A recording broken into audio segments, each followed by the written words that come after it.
The 2024 NFL season has come to an end, and if you watched any of it, I don't need to tell you how intertwined the league has become with gambling. As more states legalize sports betting, the sportsbooks make heaps of money on wagers that mathematically ensure the bettor will lose on average. Going into this NFL season, my favorite team across all sports, the Detroit Lions, had high expectations. I figured if I knew more about the Lions than the average sports fan, maybe I could find an edge. To test my hypothesis, I set aside $100 I could afford to lose and put it into a pot.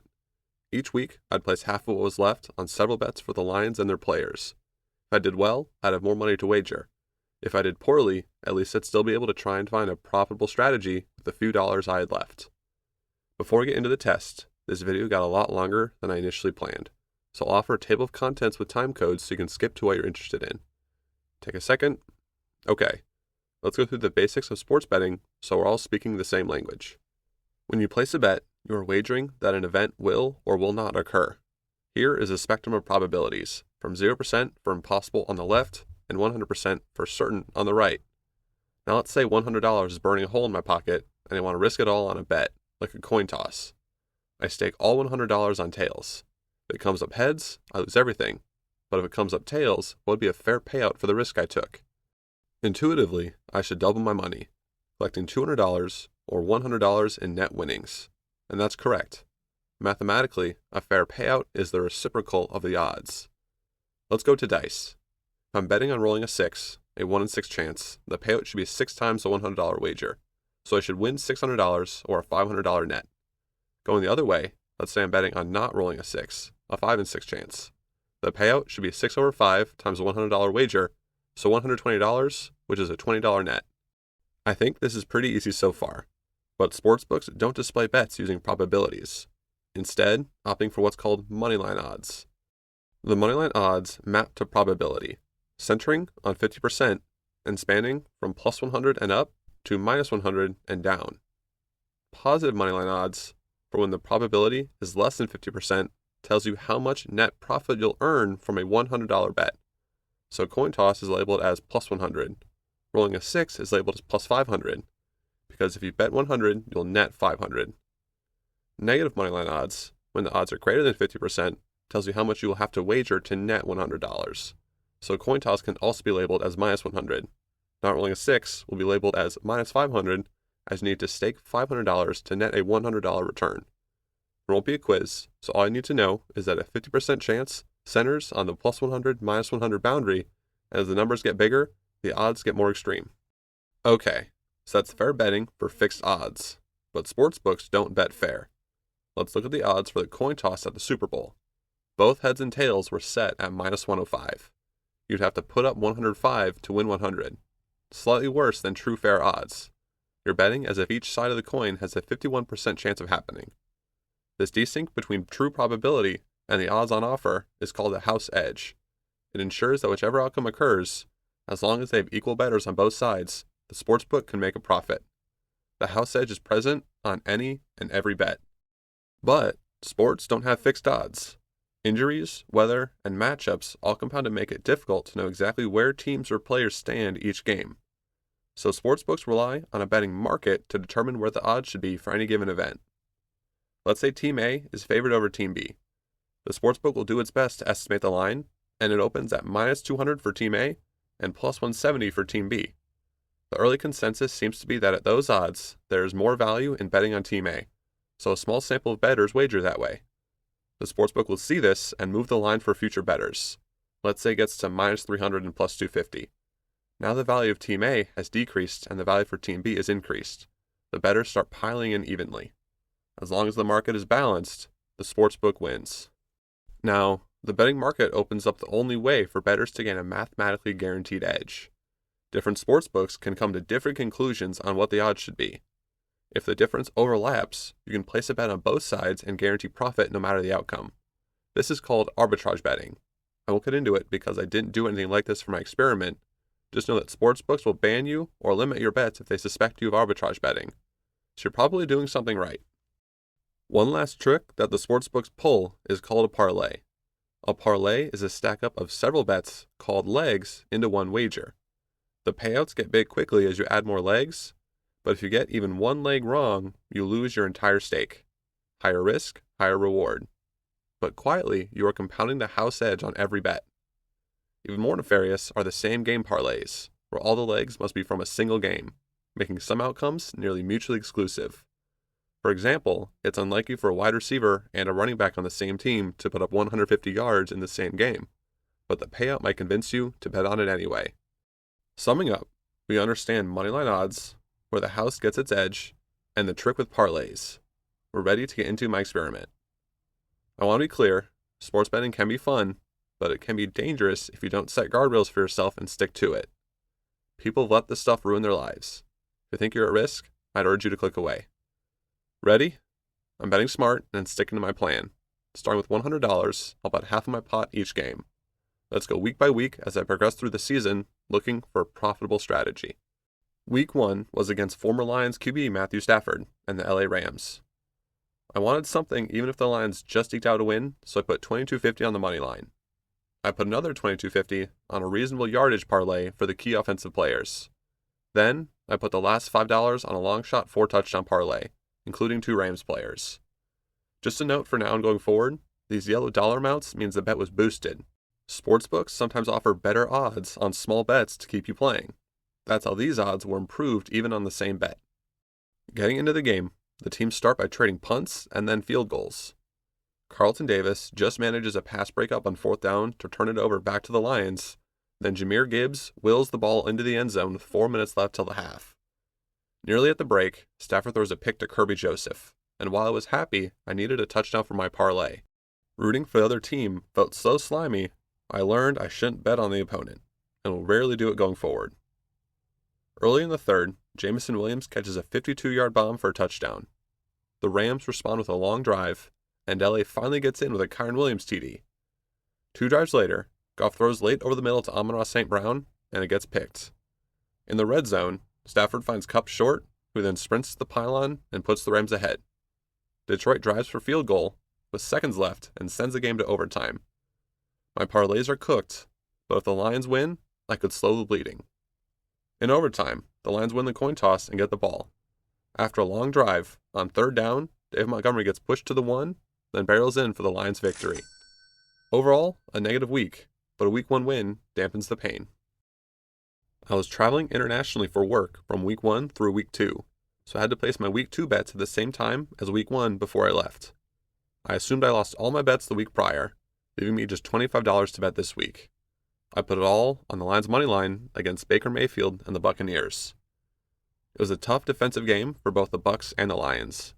Even with Aiden Hutchinson getting nearly 5 sacks on Baker, the offense left points on the field at the half due to a too-many-men penalty, and then turned it over on downs twice to end the game. The money line didn't hit, and I lost it all. Entering week 3 against the Cardinals, I was down to betting $30. I put 10 each on boosted bets for the Lions' money line, a David Montgomery touchdown, and another yardage parlay. With the boosts, all the bets felt like their value was very high. I was proven right early. On the opening drive, Monty bullies the Cardinals and brings it to the red zone, to the goal line, and then into the end zone on consecutive plays. The Lions' offense continues to shine through the end of the first half and enters the break up 20-10. Both defenses clamped down in the second half, with neither offense able to do much besides trade punts, picks, and turnovers on downs. The Cards finally drew blood and brought it to within a score with a field goal, but the Lions were able to salt the game from there. The plus money line hit, and despite my parlay going up in smoke, I earned my first profit of the season. With $38 to wager going to the Week 4 contest against the Seahawks, I felt Amon-Ra was due for another touchdown, so put $18 at plus 150 on it. I also added Lions money line and the easiest, simplest parlay yet with boosted odds. The offensive fireworks were on full display. Monty scored first near the end of the first quarter. A Seahawks fumble, followed by a long return, set up a Gibbs score. Down 14, the Seahawks finally answer with a touchdown of their own. On the next drive, Amon-Ra catches a red zone ball, but is brought down at the 1, leaving my anytime touchdown unhit. Gibbs punches it in for a second score, and after Seattle missed a field goal, the Lions enter halftime up 21-7. After halftime, Seattle got in again and brings the game to within a score. The Lions answered with a trick play where Amon-Ra threw up a beautiful ball to Jared Goff for a touchdown. That's when I learned that anytime touchdowns mean they have to be the one in the end zone, so the bet stays unhit once more. Seattle scores again, a post to JMO goes the distance, then Seattle scores again, making that the 5th touchdown in a row. Both sides come back down to earth and trade punts. With time dwindling, the Lions push the ball deep into Seattle territory, still only up 1 score. A gorgeous toe-tap touchdown by Amon-Ra finally seems to put the game out of reach, and finally hits my anytime touchdown bet. I still fall short on my parlay, but it's another profitable week entering the bye, and we're almost back to even on the season. After the bye, the Lions were playing the Dallas Cowboys. The wounds were still fresh from a consequential loss to Dallas last season, which we Lions fans largely attribute to a bad call on a 2-point conversion. I knew these players and our diabolical OC was out for blood. I had $49 to wager and put it on my typical moneyline bet, a first drive team touchdown, a touchdown each from Sam Laporta and Jameson Williams, and finally, an insane parlay that could net me over $100, including a leg for a sack by Aiden Hutchinson, my first defensive bet. The team proved me right early with a quick 5-play drive capped off by a 16-yard Monty touchdown. At the start of the second quarter, an electric double flea flicker goes to Laporta for a ridiculous 52-yard touchdown catch. The points and yards pile up early, and the Lions are up 27-6 at halftime. After the half, JMO embarrasses the Cowboys secondary and gets free for a long touchdown. All that's left is the parlay. I still need a Hutchinson sack to hit. Tragically, when it comes, he breaks his leg, ending his season. Losing Hutch will haunt the Lions for the rest of the season. The Cowboys end the game with 4 straight turnovers, and the Lions cruise to victory. Unfortunately, Amon-Ra came 13 yards short and is the only missing leg once again. But overall, the revenge game was remarkably profitable. Going into Week 7, I was on a trip to Austin to watch a Formula One race, where Texas hasn't legalized sports betting. So I had to place my $78 in bets the Wednesday before the game, when most of the bets weren't available yet. Fortunately for me, the Lions were playing the undefeated Vikings, and rather ridiculously in my mind, the Vikings were favored. So I smashed most of my money on the Lions money line. I put a no-sweat bet on the spread just in case, and I put $25 on the Lions scoring more points in each and every quarter. I'll be honest, I thought they just had to be winning each quarter, which is a lot easier, but oh well. My confusion didn't matter because the Lions turned it over on downs on the 4th play of the game on a failed fake punt and entered the second quarter down 0-10.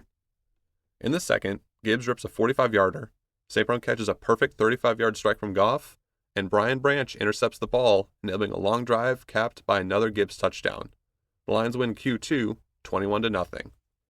The Vikings answer through the third quarter, putting the game within a score. A rare fumble from David Montgomery is disastrously returned for a touchdown, but the Lions D stifles the 2-point conversion. On the next drive, on 3rd down, Goff turns a sack into a fumble, which luckily the Lions recover. They punt. In absolute crunch time, the Lions defense gets a key stop. Gibbs, Goff, and Amon-Ra gash the Vikings on 3 straight plays, putting them in range for the game-winning field goal. Whew, that was close. Entering Week 8 against the Titans, I was nervous about a trap game, so I put more money on the pathetic money line than the ridiculous 11.5-point spread. A boosted Monty seemed automatic for a touchdown, and the odds on Laporta seemed too good to pass up. Lastly, despite going 0 for 6 on parlays so far this season, I thought switching out St. Brown yards for catches would change my fate. The Titans' first drive ends in a pick near the red zone. An angry David Montgomery picks up 9 despite a face mask, then punches it in on the next play. Some punts later, the Titans even things up, but Gibbs answers back in 1 play. On the next drive, the Titans tied it up again, scoring what would turn out to be the last points of the day. The Lions on consecutive drives have a long kick return, a touchdown, an interception, a touchdown, a long punt return, a Sam Laporta touchdown, and finally, the Titans throw 1, 2, 3, then 4 incomplete passes at the 1-yard line. The Lions hit the locker room up 35-14 with remarkably few yards. The second half was more of the same, and starters were pulled by the 4th quarter. The Lions won 52-14, with Goff having only thrown for 85 yards. For the first time, my wager is now more money than I started with. On deck is the hated Green Bay Packers. I wanted to be happy even if we just snuck out a win, so I put a lot on the money line. I spread the rest out between touchdowns with Amon-Ra, Gibbs, and Monty, I knew that Montgomery started all the drives first, so I also pegged him for the first touchdown, and I tied it all together with a parlay. In the rain, the Packers started the game with a long drive for a field goal. Lions followed it up with a long drive of their own. Monty collects 4 straight red zone carries, but can't quite punch it in. On 4th down, the Sun God pulls in a toe-tapping fade and pencils as a celebration. An absolutely silly Jordan Love pick 6 to Kirby Joseph leaves the Lions up 2 TDs. After the break, a methodical drive of the Lions is held up by 4th and 1 at the 15. A beautifully executed fake screen gives Gibbs room for the first, then the touchdown. The Lions handle business from there. FTP. Facing the Texans in Week 10, I've now been profitable 6 games in a row. I sampled bets from the previous weeks, but also added bets for 2 passing touchdowns from Goff and winning in the second and third quarters, which is when the Lions had outscored their opponents the most. Goff starts the game with a pick, and the Texans are quickly up 7-0. The Lions punt, then allow a field goal, setting them down 10. The offense gets right with an 11-play drive capped by a Laporta touchdown, but they sputter from there, throwing another pick, then going 3 and out twice. The Texans manage 2 field goals and finally a touchdown just before the break, leaving just enough time for a third Goff interception. It's a tough start to say the least. The first play after halftime is a gift to the Lions, only for it to be squandered by a 4th Jared Goff interception. The Texans punt, and Lions get some hope with a long Laporta catch finished off by Monty. The teams trade picks again, then sputter and punt to the 4th quarter. The Lions finally have a productive drive and finish it off with successive screens to David Montgomery and Amon-Ra St. Brown. After another Texans punt, Jake Bates kicks a field goal just inside the right upright. The game's all knotted up. C.J. Stroud leads the offense into Lions territory for the first time in 21 in-game minutes, but Kai Fairburn goes left from 58. A perfect pass from Goff to Sun God on 3rd down picks up the first and gets the Lions into field goal range. They salt the clock, allowing Jake Bates to put it just inside the left upright. Sheesh. Good game. The Lions had no right for it to even be close, but they still pulled it off. This team is very good. I'm lucky I didn't lose more money. With how the Texans game went, I knew this Lions team would try to burn the Jaguars, so I bet some Gibbs yards straight up and took the over on Jameson Williams' longest reception. I brought back the touchdown parlay and associated one-off bets, including Monty scoring first. The Jags initially hit with a field goal, but the Lions responded with a methodical drive and a David Montgomery touchdown, finally paying off my first touchdown bet. And from there, it just doesn't stop. At the half, I've already hit on my first parlay of the season. All I need is a JMO touchdown, and my day will go nuclear. And on the 4th play of the drive, I get exactly what I was hoping for. The smackdown continues, and by the time the Lions pull their starters, all 11 of my bets hit. What a game. What a team. I 5x'd my wager, and now I get to pay with a lot more house money. I had a shockingly high $406 to wager going into the Colts game in Week 12, and maybe I was a little overconfident. I duplicated almost all my bets from Week 11 and added back winning all 4 quarters. At least now I knew what it meant. The Colts opened the game with a long drive, but stalled near the goal line, settling for a field goal. On the following drive, the Lions are in Colts territory, but on 3rd down, Goff takes a sack, forcing a punt, and the Lions lose the first quarter. Early in the next quarter, Gibbs is able to convert a long 3rd down with tremendous blocking, and then finish the drive off from the 1. The Colts stalled close again, but bring it to within 1 point. Next drive, Jamo gets the ball into field goal range with a 21-yard reception, exactly what I needed, and Monty closes the drive out with a score. After the half, David Montgomery gets jammed on 4th and 1 in the red zone, but the defense is able to frustrate the Colts on the ensuing drive, helped out by an offensive pass interference call. Goff to Sun God converts a crucial 3rd down, then Gibbs races a Colts DB to the pylon for his second touchdown. Both defenses absolutely clamp down from there, and the Lions close out the win 24-6. I ended up losing about $40, largely driven by going 0 for 3 on my parlays. After Montgomery entered the half with 39 yards, he lost 2 rushing while picking up 35 receiving yards that don't count. That's just how it goes sometimes. Week 13 brings us to the Thanksgiving game against the Chicago Bears. I repeat many of my bets from the last couple of weeks, changing out the quarter winner parlay for individual Q2 and Q3 bets. The Lions get into the end zone first with Sam Laporta. an unfortunate blind spot on my touchdown parlay. Late in the second quarter, Jake Bates puts up his third field goal. Meanwhile, the Bears have 5 yards of offense. Already in desperation mode, the Bears go for it on fourth down on their own side of the field. Rodrigo successfully defends the pass to former Lion DeAndre Swift. In the red zone again, a late screen to Gibbs gets close, but the ball gets popped and lands right in the arms of a Bears defender. Caleb Williams eats the ball out of bounds to end the half, somehow only down 2 possessions.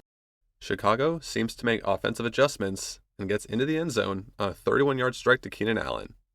The following drive, along Montgomery's screen and Jamo's end-around hurdle, sets up a David Montgomery run that gets stuffed at the 1. The drive ends with Laporta's second touchdown. Williams finds Allen again, but the 2-point conversion falls short, keeping the game at 2 possessions, and keeping the spread covered. A dumb taunting penalty sets the Lions back, and St. Brown comes up just short on 3rd and long. The Bates kick goes wide. Williams on 3rd and 1 goes long for DJ Moore, and it's a 1-possession game. What the hell? The Bears stuff the O-line and Monty on 3rd and short, but the punt goes to the 1. Caleb Williams has a long way to go.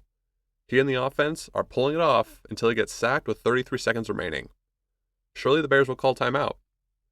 They just don't. Oops. The Bears fired their coach, and I take my worst loss of the season, losing over $100. At least the stake I socked away in the money line stayed safe, and my yardage parlay hit. Facing the Packers again the following Thursday, I keep most of the bets rolling while also adding a Za'Darius Smith sack and a Kirby Joseph interception. I decide to hedge my bet on Monty scoring first, just in case the Packers get the kickoff. Lastly, I decide with Monty's and Gibbs' touchdowns getting such low odds on their own, I'd combine them into a Sonic and Knuckles parlay. On the opening drive, Jameson Williams takes a pass from Goff almost 30 yards, and then Monty makes me feel silly for hedging my first touchdown bet, getting in first and contributing to the Knuckles half of the parlay. Smith gets a sack on the first Packers snap, and then both offenses struggle through the first half until the Packers get in with 5 minutes left. The Lions responded with a 4th and goal pass to Gibbs for a touchdown with seconds remaining, completing the Sonic and Knuckles parlay before the half. The Packers enter the second half hot, going touchdown, pick touchdown to take the lead. On the next drive, a 4th down conversion keeps the drive alive. Later, Goff gets lit up on a handoff but gets it to Gibbs for a 20-yard carry to the red zone. Goff finishes the drive by going to wide receiver 3, Tim Patrick. After a Packers punt, the Lions go for a risky 4th down, and it doesn't work out. The Packs score again, given the short field. Detroit matches back down efficiently, but slows down the goal line. On 4th down, they finally get in with another Goff to Patrick toss. Green Bay gets close, but settles for a field goal to tie the game. While trying to burn as much clock as possible, Detroit gets in a field goal range. Facing another 4th down with 40 seconds left, Dan Campbell doesn't want to give it back. The ball is snapped, and Goff falls down, but gets the ball to Montgomery, who picks up the first. Lions drain the clock, and let kicker, Master Bates, walk it off for the win. A small profit this week, but that was hardly a concern when the Lions clinched a Packers sweep and an 11th straight win. I miss the days when everyone thought this could be a Super Bowl preview. Sorry, Bills fans. Getting back to this game, I carried over the same bets, but cut the Za'Darius Smith sack as I didn't think we would get home on Josh Allen. The Lions go 3-and-out to open the game, and a Josh Allen tush push puts them on the board first. Goff takes 2 sacks, and the Lions punt again. Allen dices the Lions' defense, then runs it in untouched. The Lions' offense wakes up going into the second quarter on a pitch flea flicker bomb. Then Goff finds Patrick for a touchdown with an amazing reach to the goal line. Touchdown Bills. Touchdown to our favorite big man, Dan Skipper. Josh Allen proves he's unsackable and completes a deep shot for 64 yards, but the Lions defense holds and Bass misses the chip shot. The Lions drive in for a field goal, but Bates misses from 52 just before the half.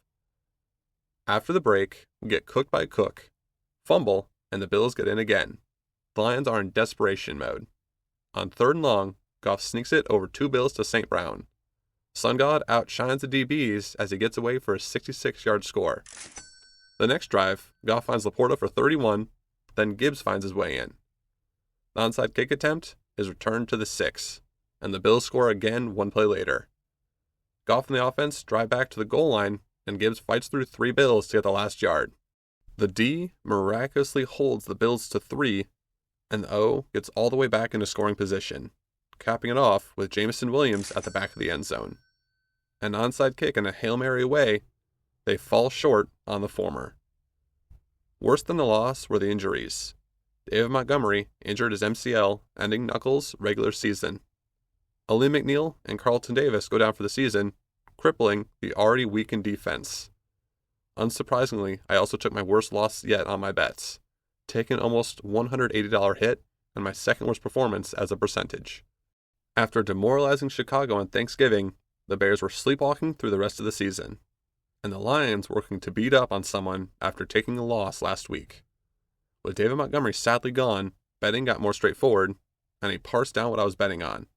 I kept my bets on the money line and spread, Goff 2 touchdowns, J-Mo over on his longest reception, a touchdown each from the big 4 on offense, including Gibbs for the first touchdown, and 2 parlays for those players. Early in the first, a botched handoff sets up a long screen to Gibbs, followed by 4 straight, unbearable goal line carries, finally getting in on the 4th.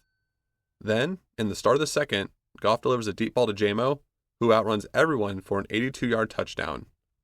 Chicago gets in on their drive, but a patient follow-up by the Lions ends with a sun god magic trick to sneak into the end zone.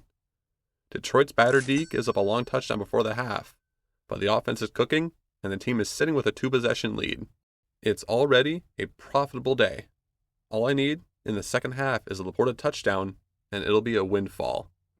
And right on cue, straight out of the mad mind of Ben Johnson, a fake fumble was really a clever fake for a touchdown pass to Laporta. Lions offense didn't score the rest of the day, and they didn't need to, finishing off the Bears 34-17. On the day, I went 10 for 10 on my bets and won over $1,500. Holy cow. San Francisco was having a down year, and on paper, the Lions had very little to play for. The Lions could have rested their starters, but this is Dan Campbell's team, and the 49ers stole a franchise-first Super Bowl appearance from the Lions less than a year ago. There were kneecaps to pay. I had an absurd $1,031 to bet. I ripped the exact same picks as last week, just with 4 times the amounts. The 49ers got the ball first, and took it all the way down the field to open the game with a touchdown. The Lions drive in response, backup running back Jameer Jefferson almost gets in, but it's Jameson Williams who runs it to the pylon for the score. Our defense is getting skewered, and they allow another trip to the end zone for the Niners. On the next drive, on 3rd and 12, Amon-Ra catches the ball, then immediately pitches it to a waiting J-Mo traveling full speed. The defense didn't stand a chance. The weakened Lions defense allows a 3rd touchdown in 3 drives. Playing catch-up, the Lions go for it in the red zone, but fail to convert. The Niners march to field goal range, but Moody pushes it right at the half. So far, I'm not feeling stellar about the game, or my hundreds of dollars in remaining bets. Taking the kickoff, the Lions convert twice on 3rd down before Goff sneaks one in to Laporta. Purdy punishes the Lions over the middle, leading to yet another touchdown. The Lions offense stalls past midfield, but Master Bates is able to knock it in from 57. Finally, the defense gets a break, when Purdy airmails one to Kerby Joseph's chest. The Goff to Amon-Ra connection gets the ball close, and then into the end zone for the lead. The Niners miss another field goal. The Lions don't. Down 6, Purdy looks over the middle, only for the route to be jumped for a pick, again by Kerby Joseph. From 30 yards out, a fake screen handoff sends Sonic streaking into the end zone. I stare at my TV in disbelief. The Lions hold on from there, and I've compounded one very profitable week into another, reaching a level I could only have dreamed of. With 1 week left in the season, the Lions are facing the Vikings for a division sweep, a division championship, and a first-round bye. It's one of the highest-stakes regular season games in history.